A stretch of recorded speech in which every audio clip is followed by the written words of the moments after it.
Fala galera, tudo bem? Mais uma vez vamos falar de Champions por aqui e que grande resultado do Bayern na estreia diante do Atlético de Madrid, né? Já fica logo de cara a pergunta pra vocês. O Bayern é um time a ser batido? É o time do momento na Europa, no futebol mundial?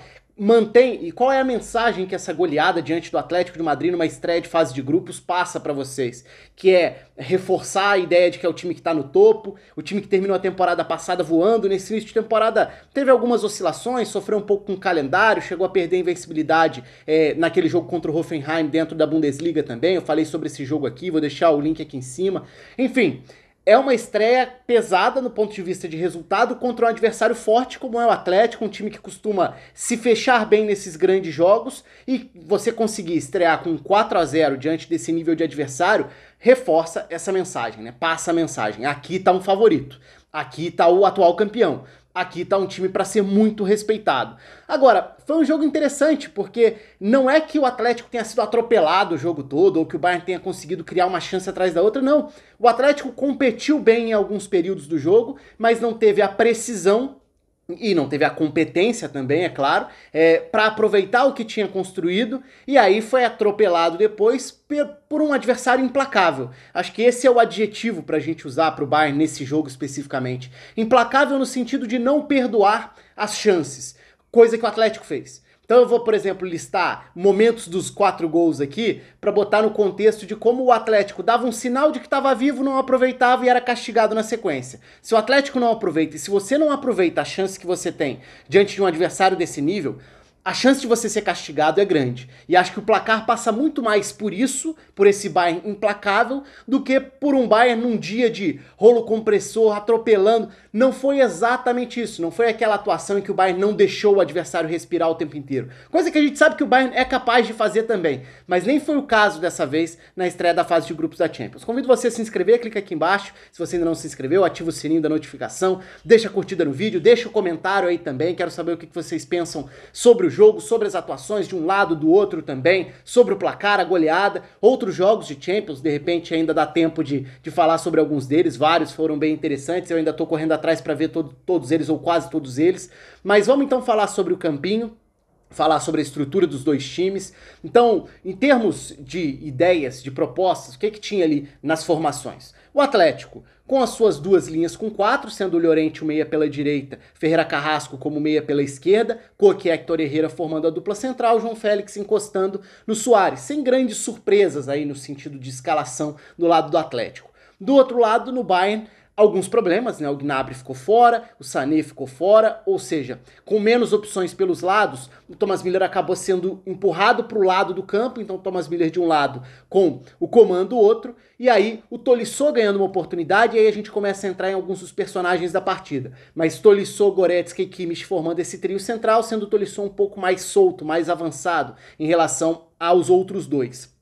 Lucas Hernandes na lateral esquerda, né, diferente do Alphonso Davies quando a gente olha para as características e para o funcionamento do time na partida também, Zul e Alaba formando a dupla de zaga, com o Pavard à direita. Então essas eram as formações, né? Esse era o ponto de partida de um jogo em que se esperava naturalmente que o Bayern fosse tentar pressionar, ficar com a bola, produzir, colocar o Atlético contra a parede e tentar criar a partir disso. Mas foi um jogo também em que o Atlético também teve escapadas perigosas e também criou vantagens, principalmente pelo lado esquerdo. Então, é um jogo que tem alguns elementos bem importantes dos dois lados, né? No momento de ataque do Bayern, o Pavard se projeta para se colocar na ponta direita. O Thomas Müller circula um pouco mais por dentro, o Tolisso se coloca como um meia, e o Goretzka muitas vezes tem essa infiltração também. Do outro lado, o Coman bem aberto. Uma diferença até em questão de saída de bola, o Lucas Hernandes ficou como um zagueiro pela esquerda, então ele era um lateral mais preso à base da saída de bola. Então ficava o Lucas pelo lado esquerdo, com o Alaba centralizado, o Zul à direita e o Kimmich à frente. Então era um quarteto de estrutura de saída de bola que quebrava qualquer intenção que o Atlético pudesse ter para pressionar ali com o Suárez, com o João Félix. O Bayern tinha vantagem. Então o Atlético nem tentava pressionar tanto, tentaria depois, numa parte do segundo tempo, subir um pouco mais a marcação, mas nesse primeiro momento não. Então era um Bayern que tinha vantagem numérica ali para sair jogando, e aí encontrava mais à frente alguns dos jogadores que seriam determinantes. Aí acho que vale da gente falar alguns desses destaques individuais.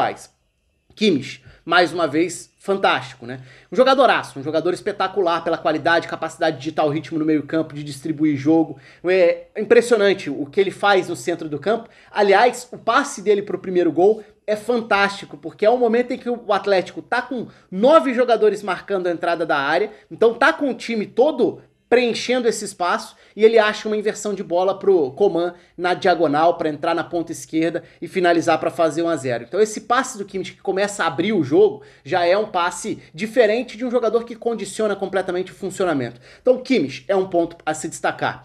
Coman, importante também, desde o início do jogo conseguindo girar para cima do Trippier, conseguindo gerar vantagens em velocidade pela ponta esquerda, e nesse jogo sem ter o Alphonso Davies para alternar quem abre o campo por ali, já que o Lucas estava ficando mais por dentro e mais na saída de bola, era o Coman de vez quem abriu o campo por ali, não só por ali, né? Tanto que a gente vai ver depois no segundo tempo ele aparecer do outro lado para fazer o belo gol, o gol da goleada, o gol do 4-0 já na ponta direita. E outro nome que merece um destaque aí é o Tolisso, que é um jogador que sofreu com lesões desde que chegou, não atingiu o status que se imaginava quando chega, mas que está sendo utilizado até por uma questão de necessidade de elenco nesse início de temporada e começa a ganhar confiança. A partida dele foi muito boa, fisicamente, ganhando duelos, pressionando, ocupando uma área grande do campo, então ele pode ser um jogador mais próximo do Kimmich na saída de bola, mas ele pode ser o que infiltra ou até mesmo que já se posiciona atrás dos volantes adversários. Então, olhando para essa estrutura do Bayern com a bola, o Atlético ficava entre ter que se preocupar com a marcação na entrada da sua área ou sair para incomodar os jogadores que distribuem. E os jogadores que distribuem no Bayern estão mais recuados. Kimmich, Alaba, nesse caso o próprio Lucas Hernandes e o Sully também fazendo esse papel pelos dois lados. Mas como que o Atlético faria isso? Você sobe a marcação? Se você sobe a marcação, você tem Thomas Müller, Tolisso, às vezes o Goretzka e o Lewandowski. Então são 4 jogadores que tentam atacar essa faixa central da linha ali, dos volantes, do espaço atrás dos volantes.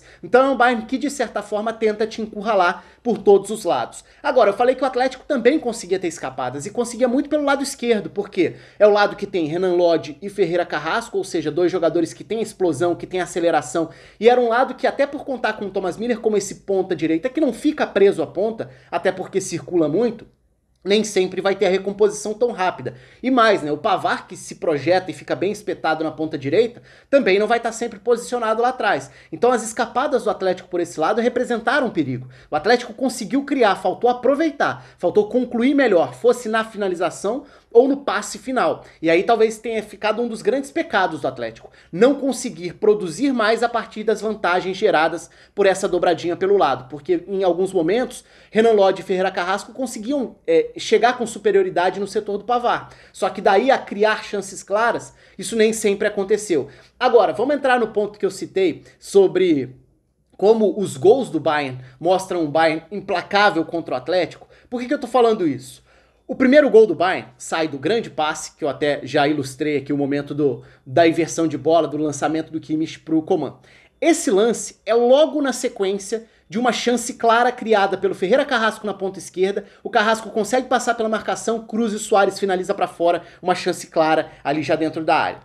O segundo gol é uma saída de bola do Atlético, que tem um passe ruim do Marcos Llorente, que depois tem um passe ruim também do Héctor Herrera, ou seja, é um erro de saída de bola. O Bayern recupera e aí muita gente atacando a área, é uma virtude do Bayern, essa agressividade para retomou, muita gente vai atacar essa zona de definição das jogadas. Então foi uma recuperação de bola depois de erros de passe do Atlético numa saída de bola.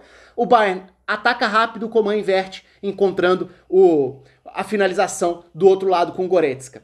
Terceiro gol, né? Primeiro, antes até do terceiro gol, início do segundo tempo, o Atlético chega a ter o gol anulado, né? Um gol anulado por interferência e impedimento, ok, mas era um Atlético que começava de novo disposto a ser até mais agressivo, até a tentar sair um pouco mais pro jogo.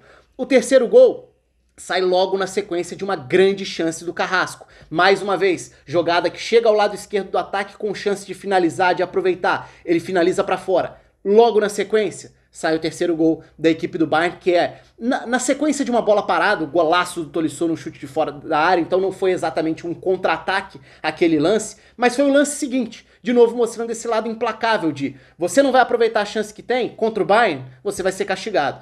E o quarto gol é no momento em que o Atlético se lança com mais gente, e aí o João Félix é desarmado, a jogada começa com o Kimmich, tem um brilhante passe do Thomas Müller já para o espaço vazio, porque aí o Atlético se lançou, o campo ficou mais aberto, e aí o Coman faz estrago no contra-ataque, e foi um dos grandes personagens mesmo dessa goleada, e chega ao 4-0. Então é muito curioso, porque eu não tô tentando relativizar a goleada, ou dizer que o Bayern não merecia ganhar, ou não merecia golear, não é esse o ponto não, tá? O Bayern hoje é um time claramente superior, e um dos fatores que leva o Bayern a ser superior é exatamente esse lado implacável dele. Você tem um Bayern que consegue superar adversários de diferentes formas. Pode ser dominando completamente, pode ser contra-atacando como um rolo compressor, pode ser sendo implacável diante de um adversário que não aproveita as chances que tem. O Atlético conseguiu competir em vários momentos do jogo, conseguiu inclusive gerar vantagens em alguns períodos do jogo, principalmente pelo lado esquerdo. Mas se não aproveitar isso contra um time como o Bayern, você vai ser punido, você vai ser castigado. E o Bayern fez isso quase que imediatamente após vacilos do Atlético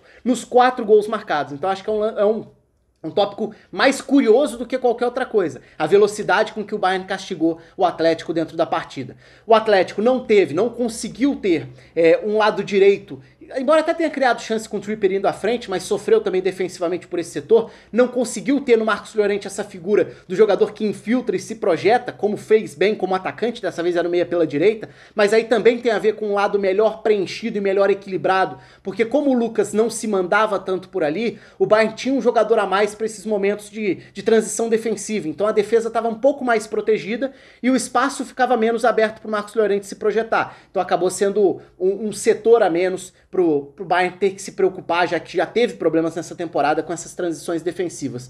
No segundo tempo, como eu falei, o Atlético até tenta pressionar um pouco mais, com o João Félix e Suárez iniciando a pressão, o Marcos Llorente em alguns momentos tentando subir para encaixar no Lucas Hernandes, aí o Koch em alguns momentos era quem subia para tentar tirar esse conforto da saída de bola do Kimmich, mas as inversões de bola do Bayern, e aí de novo a gente entra na boa partida do Tolisso, conseguindo fazer isso, dar alternativa, conseguindo ocupar o campo, o Bayern conseguia superar essas tentativas de pressão do Atlético. Então é a vitória de um time que está no estágio superior mesmo em relação ao outro, né, mas é um resultado de peso, um resultado expressivo nessa primeira rodada da fase de grupos da Champions. Conto com os comentários de vocês, quero saber o que vocês acharam sobre o jogo, sobre esse momento do Bayern, se continua sendo o time a ser batido, se para vocês o Bayern é o grande favorito à Champions novamente. Deixa aí nos comentários, deixa a curtida no vídeo, um abraço e até a próxima.